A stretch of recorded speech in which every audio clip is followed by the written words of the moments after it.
Hello everybody, Shasnabate here, and hopefully my recording quality is a little bit better today. I've been messing around tinkering with it. If it's not, I tried.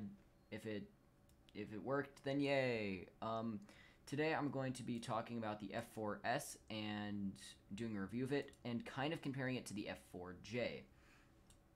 Now, I just want to say I don't have on modifications for this. So,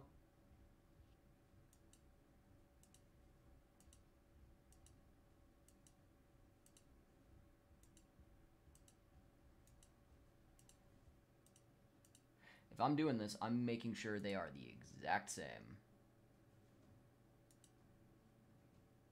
Okay, so flares and chaff. And nothing else. Now, because I also don't have the sparrows for this yet, I'm going to be running the same loadout of AIM-9Hs and the 20mm gun pod, just so you can get a sense.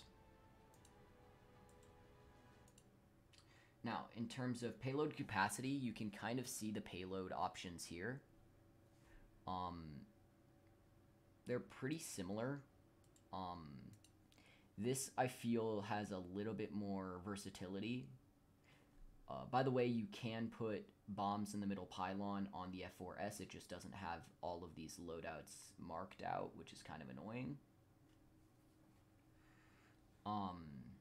But, yeah.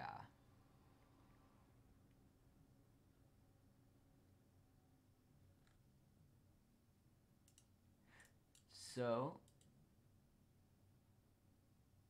you can get a sense here of the stats. I'll give you guys a few more seconds. And you can pause the video if you want or whatever. And here are the stats.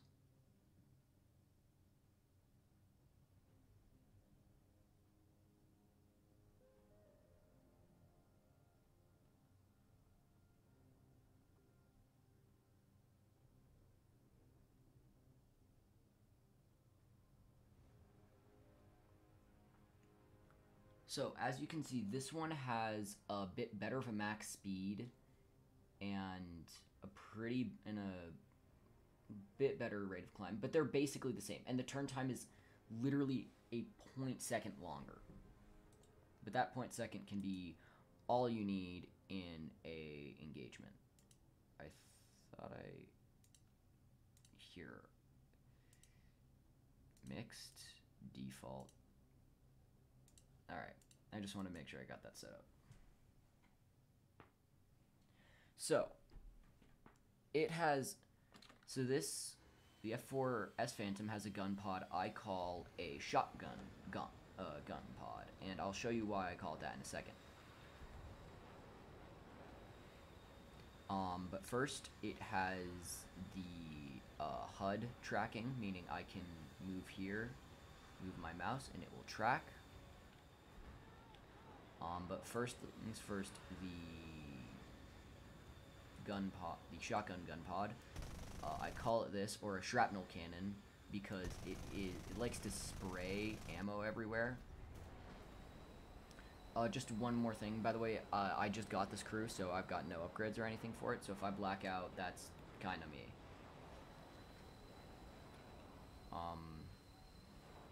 But you can see the turn time, you can see this. Flare spam, all that fun stuff. The biggest difference between these two, the F4S and the F4J, is the F4J takes like 300 hours to get, and the F4S takes 0 hours to get, but costs $70. So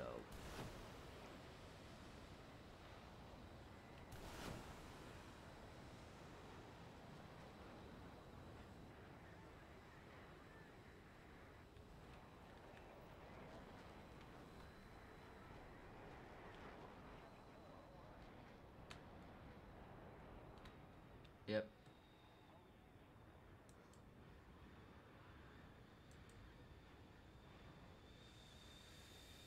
Now, the biggest difference between them is that the F4S comes with all modifications. So in reality, all of its statistics will be, at least at first, better.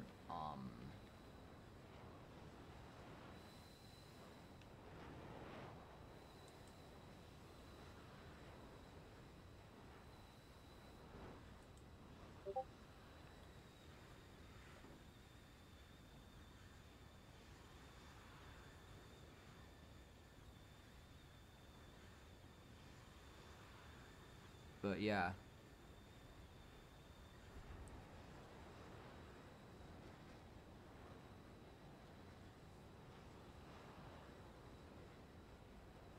Oh, that startled me. That was the new Vapor.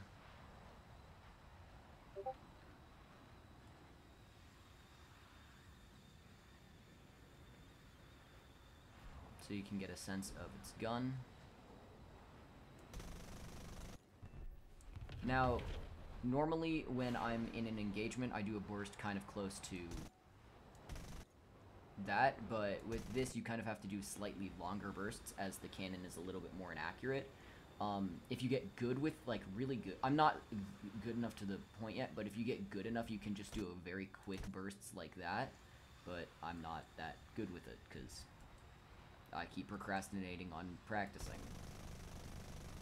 But the cannon can be very helpful for certain things.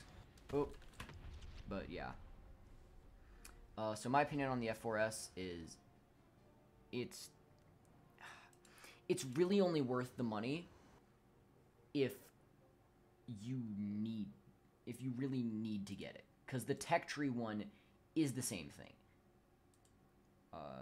And just so you can get a sense of it, with all modifications installed,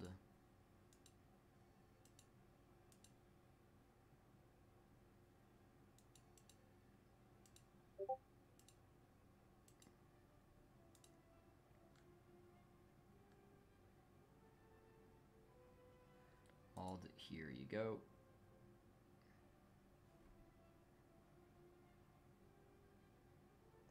So that's that.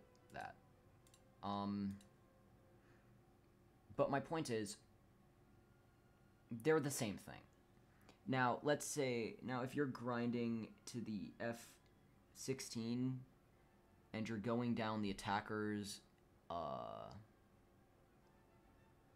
and the army, and the Air Force fighters, and yeah, I'm not really sure what to call this branch, because this, whatever, it doesn't really matter. But you get my point. Like, you really only need to get this if you're not going for the path. Now just so you can see a comparison.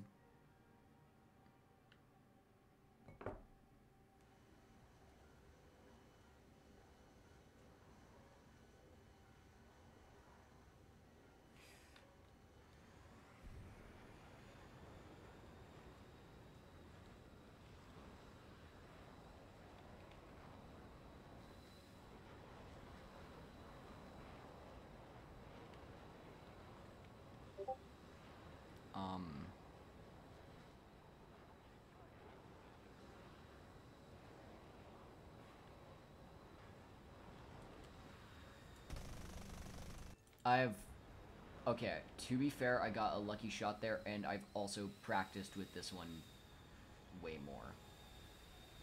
And what's my point? I guess they're very similar, but they have a very slightly different feel. It also probably is the fact that the crew is a lot less experienced.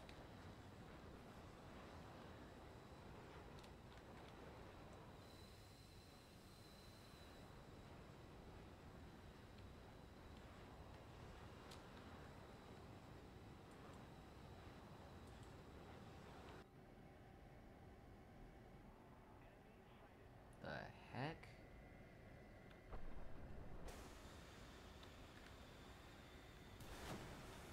So just for reference, and then I'll pull up.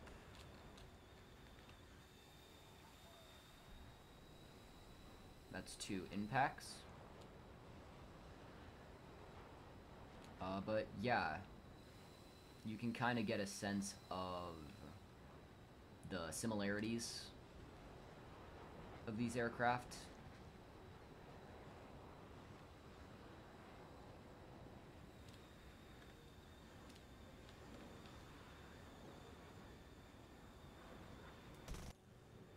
Yeah, see? If you get good with it and get a good shot, you can very easily strafe like that, but yeah. Oh, I was gonna do this maneuver with the other one, but I kind of didn't. If you hold, like, D and E or Q and A at the same time, you can do this, kind of roll maneuver. You can do it without the mouse, but if you do it with the mouse, it kind of helps it flow a little bit better. Just a tip for when you're playing a Phantom, if you're playing a Phantom.